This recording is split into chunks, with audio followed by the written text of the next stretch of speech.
Let's explore how to visually confirm your build strategy and laser paths, ensuring everything is perfectly aligned for your additive manufacturing process.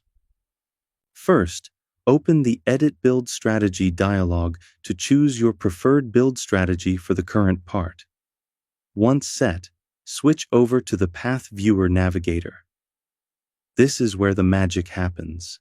Use the Calculate Slice Levels command to generate all the necessary slice levels based on your chosen strategy.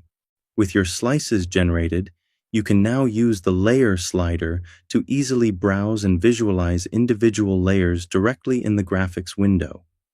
This gives you a fantastic detailed look at each cross-section of your part before it's even built. To see the actual laser path, simply click the Generate Path Preview command for any selected layer. Then, use the Steps slider to step through and view the precise order of vector path sequences. This ensures every detail of your build is exactly as intended. This visual confirmation ensures confident and precise additive manufacturing.